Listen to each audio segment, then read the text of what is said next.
Abra sua Bíblia em Efésios capítulo 2.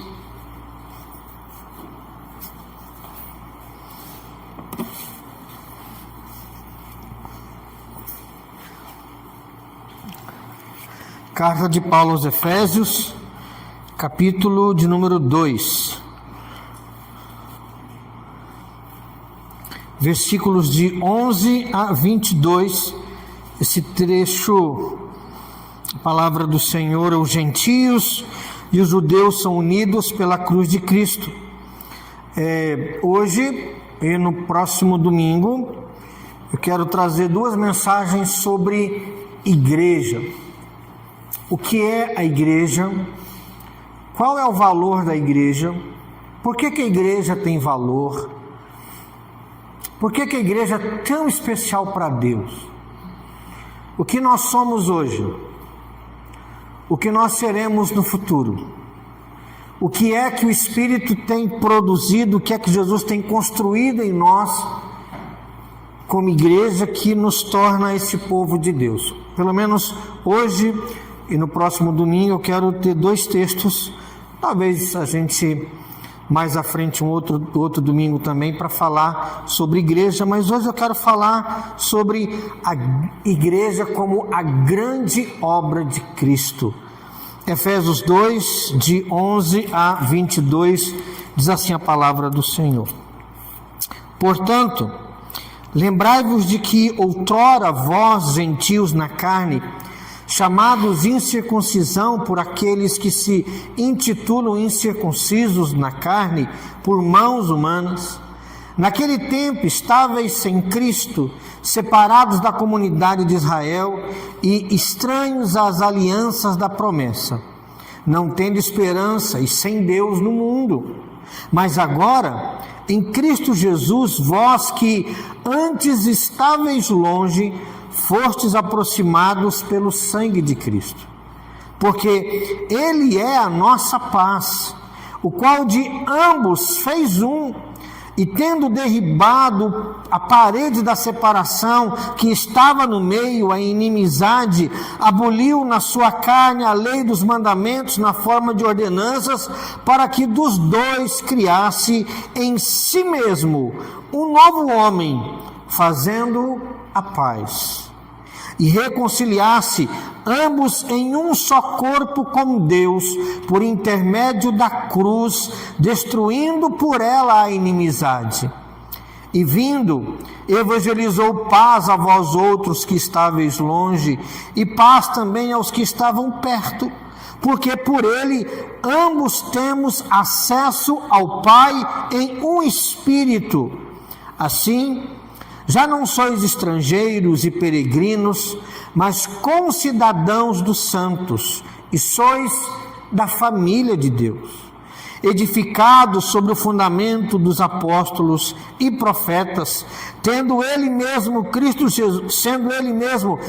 Jesus a pedra angular, no qual todo o edifício, bem ajustado, cresce para santuário dedicado ao Senhor, no qual também vós, juntamente, estáis sendo edificados para a habitação de Deus no Espírito.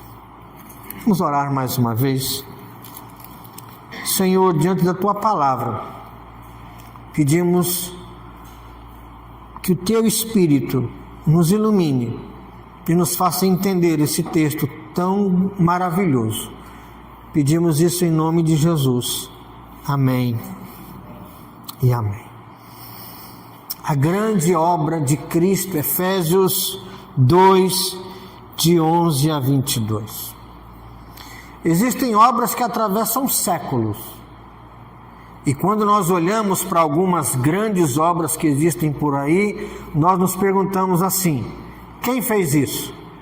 Quem desenhou? Da pirâmide de Quéops no Egito, aos arquedutos do Império Romano que levavam água para grandes cidades, a construção de Itaipu em 1984, Brasil e Paraguai, uma obra gigantesca, Ou então, aquele edifício lá nos Emirados Árabes, o Burj Khalifa, 828 metros de altura o prédio tem, 160 andares. Se você viu o filme do Missão Impossível, você viu o Tom Cruise pendurado nele lá. E a gente olha para essas obras gigantes que atravessam séculos, a Grande Muralha da China, por exemplo, ou as construções mais modernas, a Torre Eiffel, nem é tão gigante assim, mas quando foi feito, imagina quem olhou e pensou assim: quem que desenhou isso? Quem fez isso? E quando nós olhamos uma obra gigante, logo pensamos assim: quem está por trás disso? Quem desenhou? Quem arquitetou? Quem foi capaz de construir algo assim? Mas é uma obra infinitamente maior do que qualquer construção humana. Existe uma obra mais gloriosa, que vai durar muito mais tempo. Essa obra ela não foi edificada com pedras, mas foi edificada pelo sangue de Cristo. Essa obra não é um monumento. Essa obra é um povo. Essa obra é a igreja do Senhor Jesus. Quando pensamos na cruz, lembramos de quê? Lembramos no perdão, não é verdade? Dos nossos pecados. Lembramos da nossa justificação. A justiça de Jesus caiu sobre nós. Quando olhamos para a cruz, nós pensamos também na vida eterna. Porém, Paulo, nesse texto aqui de Efésios 2, de 11 a 22, ele amplia a nossa visão, ele amplia o nosso olhar.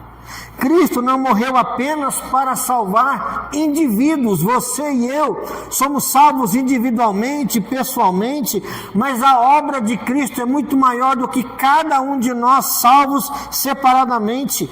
Cristo nos salvou na cruz para criar um novo povo, uma nova nação, um povo de propriedade exclusiva dele, um povo edificado para ser habitação de Deus no Espírito. Presta atenção, Deus em Cristo na cruz nos salva separadamente, mas Ele nos une e constrói-nos como igreja para sermos moradas de Deus no Espírito Santo. A igreja é muito maior do que eu, do que você. A igreja somos todos nós, construída por Jesus para sermos morada de Deus. Quanto mais compreendemos essa obra, quanto mais entendermos o que Cristo fez, mais vamos admirar Cristo que realizou a igreja. Paulo nos chama então a percorrer esse caminho, o caminho que está aqui no texto, de onde ele começou a obra até onde ele vai terminar. Paulo nos chama a entender primeiro um terreno vazio. Que terreno vazio é esse que Jesus Cristo trabalhou? Depois nós vamos olhar um pouquinho para o próprio construtor Jesus. Quem é esse construtor? E por fim, veremos a obra pronta. Você e eu, todos nós, igreja do Senhor Jesus, morada de Deus no Espírito. Um terreno vazio, um construtor maravilhoso. E olharemos para a obra pronta. Em primeiro lugar, então, vamos ver aqui o terreno vazio. Versículo 11 e 12 começa assim: portanto, lembrai-vos que outrora. Paulo começa com uma ordem: lembrem do passado. A graça não nos manda apagar o nosso passado, sabia disso? Não nos manda. Ela nos ensina a olhar para o passado de forma correta. Quem esquece de onde foi tirado, logo deixa de admirar a grandeza da salvação. Tem gente que esquece de onde ele foi tirado, da vida que tinha. Nunca esqueça, para que você nunca perca de vista o valor da salvação. Quem esquece de onde foi tirado, pode perder o brilho, o gosto da salvação. Por isso Paulo manda aqueles cristãos gentios olharem para trás E por que eu nomeei o primeiro ponto de terreno vazio, onde Jesus começou a trabalhar? Não é porque não houvesse pessoas. No passado, desses gentios aqui e nosso, havia cidades, família, cultura, religião. Mas diante de Deus faltava o essencial. Por isso que é um terreno vazio. E aquela condição é apresentada em uma sequência impressionante. Olha o que vai dizer aí. Estavam no mundo como? Sem Cristo. Olha o versículo 12. Estavam naquele tempo sem Cristo, separados da comunidade de Israel, estranhos às alianças da promessa, sem esperança, sem Deus no mundo. Percebe? Sem Cristo, sem esperança, sem vida, sem isso, sem aquilo outro. Éramos um terreno vazio. E cada expressão nos leva um pouco mais para baixo, não é verdade? O apóstolo retira uma a uma toda falsa segurança.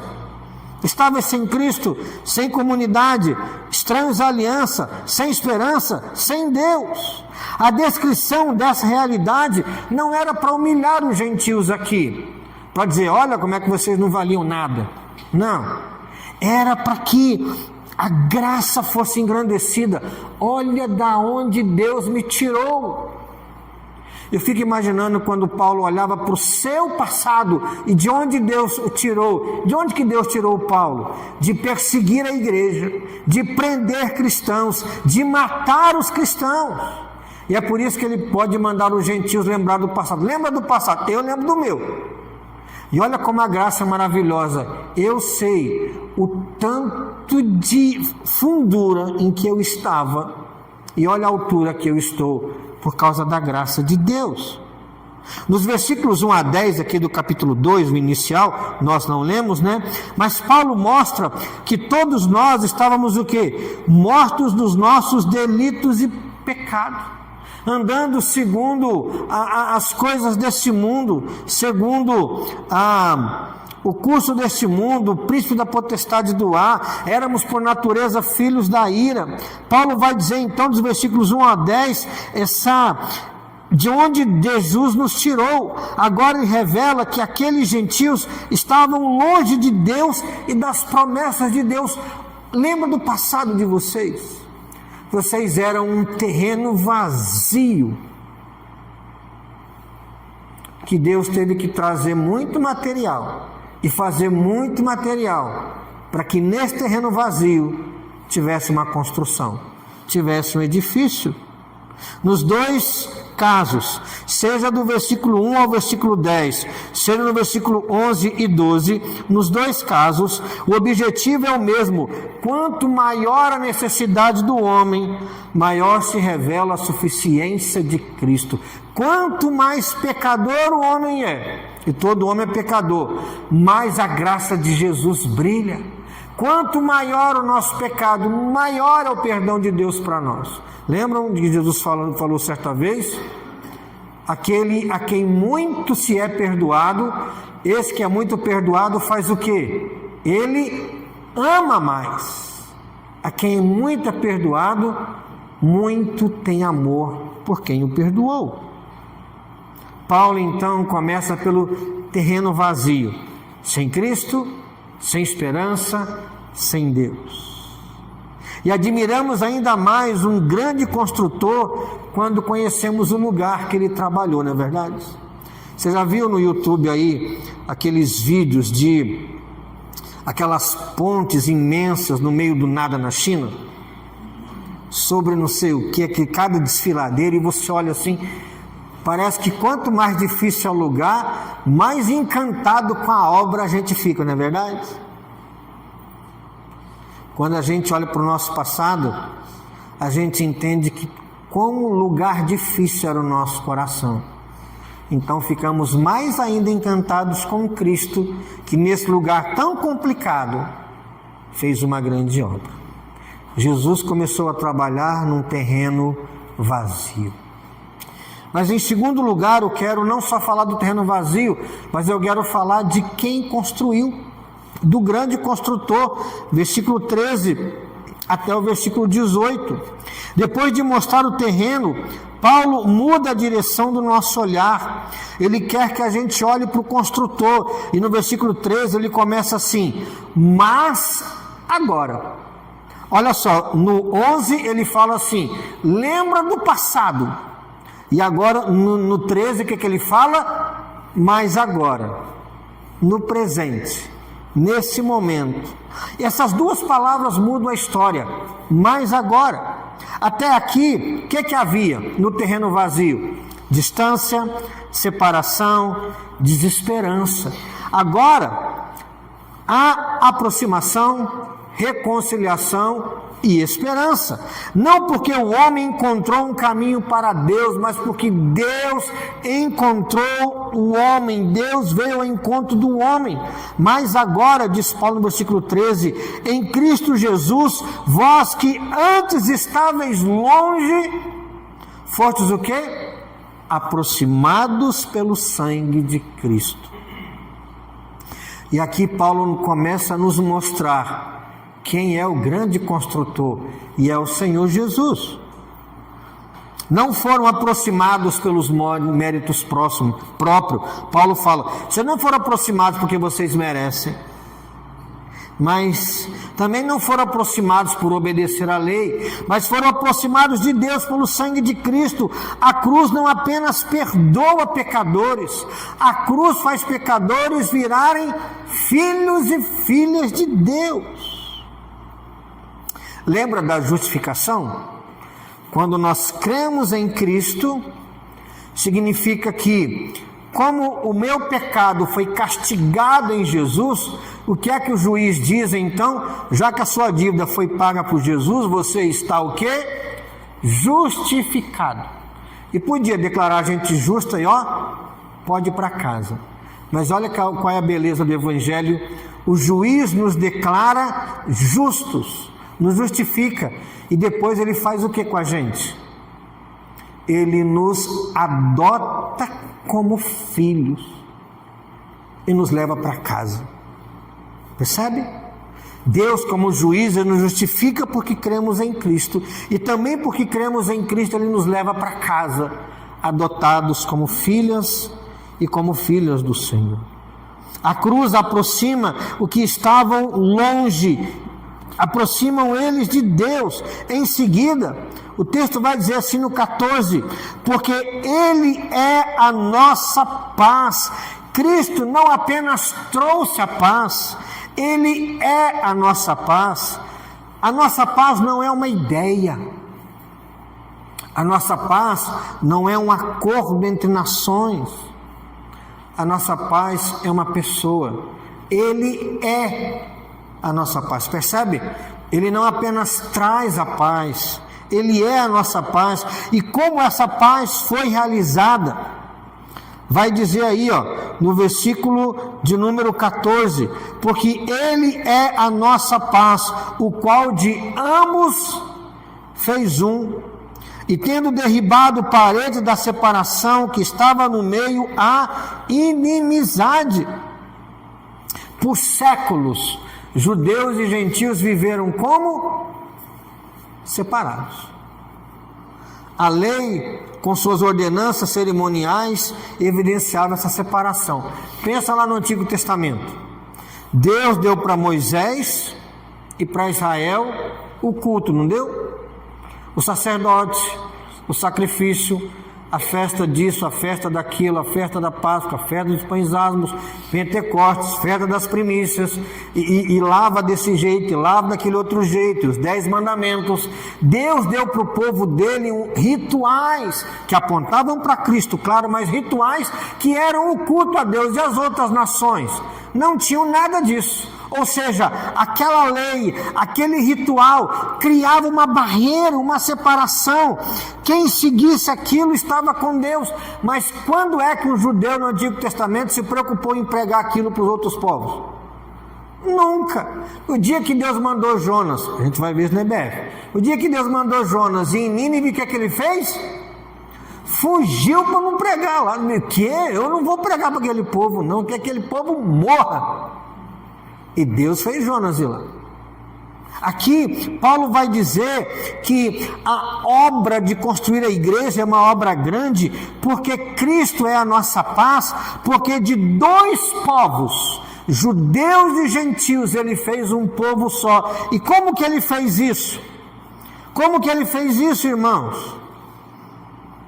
Cristo morreu, e ao morrer, nele se cumpre todos os rituais do Antigo Testamento, todas aquelas cerimônias. E quando Cristo morreu, então, essas sombras do Antigo Testamento se cumpriram em Cristo e deixaram de ser a marca de povo de Deus. A marca do povo de Deus hoje não é o levar um bezerro para ser sacrificado. A marca do povo de Deus hoje não é festejar o Pentecostes. A marca do povo de Deus hoje qual é, irmãos? É a nossa união com Cristo pela fé. E isso vale para judeu? Vale. E para gentio? Também.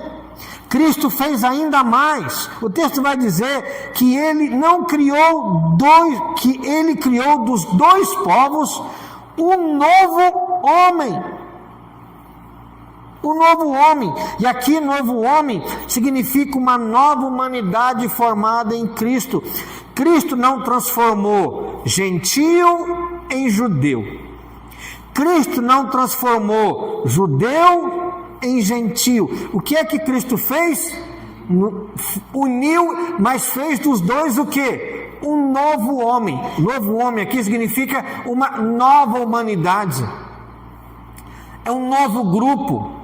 A igreja não é gentio, a igreja não é judeu, a igreja é todo mundo que crê no Senhor Jesus. Deus em Jesus criou uma nova humanidade. A igreja não é a convivência em paz de dois povos. A igreja é uma nova criação na cruz de Cristo. Percebe o tamanho do terreno vazio?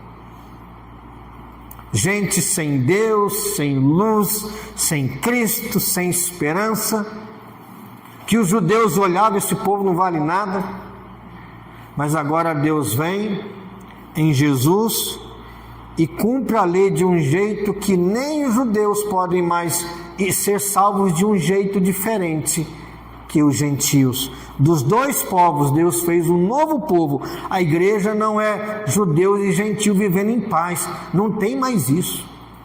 É um novo povo, uma nova criação.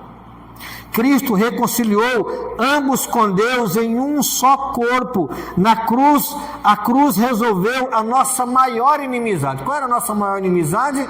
É que a gente não tinha paz com Deus.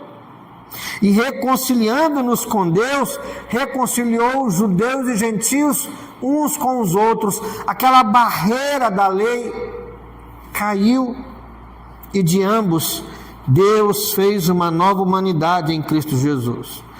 Então Paulo chega no versículo 18, a uma das declarações mais preciosas de todo o Efésios. Ele fala assim no 18: porque por ele, por Jesus, ambos, judeus e gentios, têm o quê?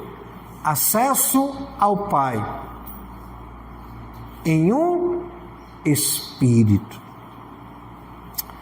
Quanta riqueza nesse pequeno versículo. Toda a Trindade está presente aqui, percebe? É por meio do Filho, é em um só Espírito, o Espírito Santo, e é para o Pai. Paulo mantém Cristo no centro de tudo. Foi Ele quem aproximou os que estavam longe. Foi Ele que se tornou nossa paz. Ele é que derribou a parede. Ele que criou um novo homem. Ele reconciliou todos em um só corpo. É sempre Cristo, é sempre Ele. Foi por meio de Cristo que temos acesso ao Pai. Toda a grande obra revela a grandeza de quem fez essa obra. E a igreja é uma obra tão grande que a gente pode olhar para Jesus e falar o quê? Ninguém é maior do que Jesus. Amém, irmãos? A igreja é uma construção gigante demais, porque foi feito por aquele que tem um nome que está acima de todo nome. Por meio de Cristo temos acesso ao Pai, e toda a grandeza da igreja revela a grandeza daquele que edifica a igreja. Assim também a igreja revela a grandeza de Cristo. Quando olhamos para a igreja, a primeira pergunta não deve ser assim, quem somos nós? Não. Quando a gente olha para a igreja, a primeira pergunta deve ser o quê? Quem é esse construtor tão maravilhoso que fez a igreja? Ou quem é o Salvador da igreja? Percebe? Quando olhamos para quão magnífica é a igreja de Cristo, a gente não deve perguntar que coisa maravilhosa é a igreja. A gente deve dizer o quê? Que coisa maravilhosa, que ser grandioso é aquele que edificou essa igreja. Vimos que Cristo trabalhou num terreno vazio. Vemos quem é esse extraordinário construtor que é Cristo, que fez uma obra tão grande onde de inimigos fez um povo só em Deus. Mas por fim, o que é que o construtor Jesus está edificando? Versículo 19 a 22, nós vemos sobre a morada de Deus. Cristo está edificando a igreja, e Cristo é a morada de Deus. Depois de mostrar o terreno vazio, depois de falar um pouco sobre o grande construtor, Paulo finalmente nos permite contemplar a obra pronta. Tudo que vem agora é fruto do que Cristo realizou. Olha o versículo 19. Assim, olha outra expressão interessante. Assim, já não sois estrangeiros, já não sois peregrinos. Que contraste, né? Antes, esse grupo aqui não pertencia, não tinha Deus, não tinha Cristo, não tinha esperança, mas a obra de Cristo é tão grandiosa que agora não são estrangeiros, não são mais peregrinos. Se antes eram estrangeiros, agora são concidadãos dos santos. Se antes não pertenciam, agora são membros da família de Deus. Somos edificados então sobre o fundamento dos apóstolos, versículo 20, e dos profetas, ou seja, toda a palavra de Deus, o Espírito usa para edificar essa igreja. A nossa base está aqui. A igreja não é dirigida pela ideia do pastor, por mais dinâmico e inteligente que seja um pastor. A igreja não é dirigida por frases de liderança do mundo ou por grandes empresários. A igreja é dirigida pela palavra dos profetas e pelos apóstolos, tendo o Senhor Jesus como pedra de esquina, como pedra angular.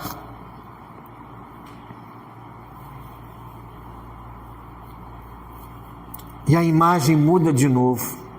Não somos apenas cidadãos, não somos apenas membros da família, somos uma construção planejada por Deus, edificada sobre um fundamento seguro. Cristo sustenta a linha e dá unidade a esse edifício, dá unidade ao corpo dele, que é a igreja. Sem Cristo não há construção. Então o apóstolo vai, olha o versículo 20 novamente: edificado sobre o fundamento dos apóstolos e profetas, sendo ele mesmo, Cristo Jesus, a pedra angular. Sabe quem deixa a igreja no prumo e no esquadro? É o Senhor Jesus. Sabe quem não deixa a igreja cair? É o Senhor Jesus. Sabe quem constrói a igreja, transforma os materiais ruins no melhor material que existe? É o Senhor Jesus. É o Senhor Jesus. Então Paulo nos leva um degrau mais para cima no versículo 21, e ele vai dizer assim: que em Cristo, nessa pedra angular, todo o edifício bem ajustado faz o quê? Cresce para ser o quê? santuário dedicado ao Senhor. Percebe como Paulo vai usando imagens que crescem? Antes eram cidadãos, família, edifício, um prédio. Mas que prédio é esse? Santuário de Deus. Santuário dedicado ao Senhor.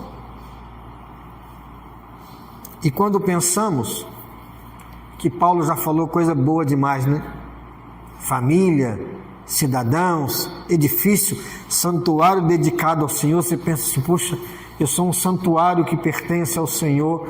Paulo sobe a gente mais um degrau. Talvez não é mais um degrau, mas sabe aquele degrau que você chega no piso que você quer? Paulo sobe a imagem mais um degrau, e no versículo 22 ele escreve assim: no qual, ou seja, no Senhor, do versículo 21, também vós juntamente estáis sendo edificados. Para ser o que, irmãos? Habitação de Deus no Espírito. Todas as imagens, percebe que foram crescendo, desde lá do início. Sem Cristo, separado da comunidade, estranhos às alianças, sem esperança, sem Deus. Depois passamos a ser reconciliados em um povo só por meio de Cristo, um novo homem, uma nova humanidade. E aí Paulo vai subindo o degrau e ele vai nos chamar então de família de Deus, não mais peregrinos, não mais distantes, mas concidadãos, famílias de Deus, edifício, santuário. E por fim Paulo sobe o último degrau e declara que esse prédio, esse edifício, esse povo, essa família que Cristo está construindo, que é a igreja, formado por judeus e gentios, que agora são um novo povo, são edificados para ser o quê? Morada de Deus.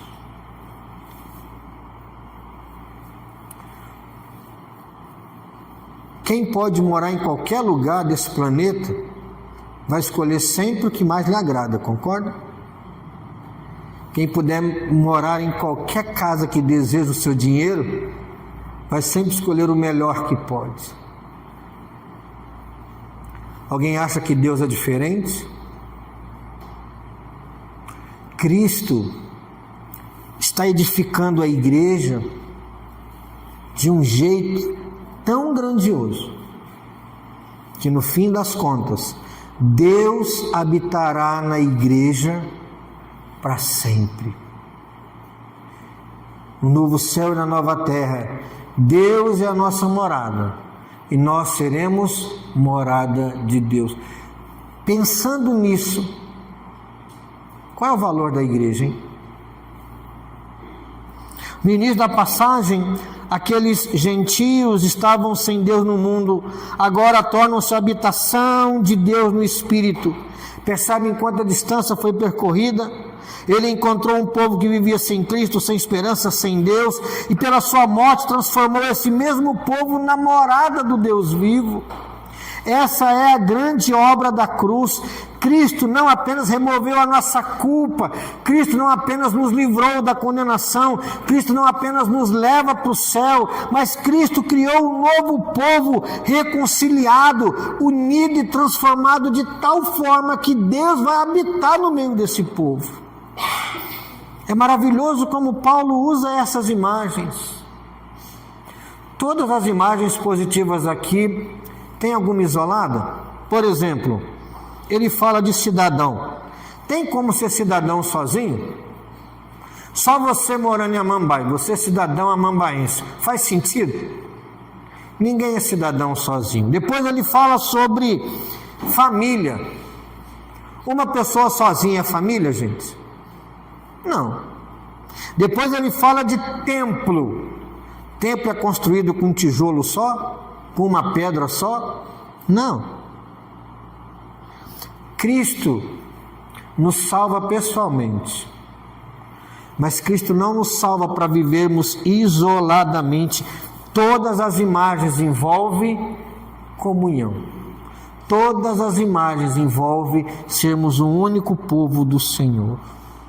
Ele não nos salva para vivermos separados.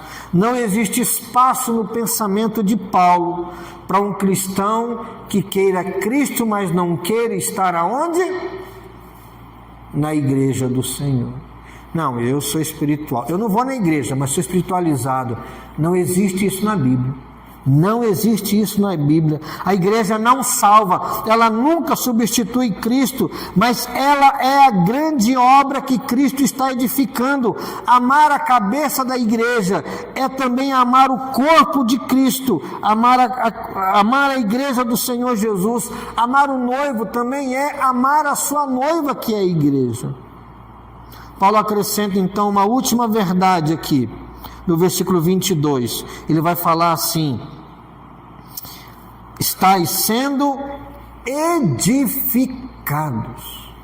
Estáis sendo traz a ideia de que a obra já terminou? Não. Você já é tudo que vai ser um dia? Não. Somos transformados de glória em glória para sermos igual a Jesus. Você já é igualzinho a Jesus hoje? 100%? Não. A construção ainda continua. E glória a Deus, porque eu estou sendo construído, edificado. Posso confiar no construtor? Posso confiar nas suas habilidades? Posso confiar no seu poder? Claro que eu posso.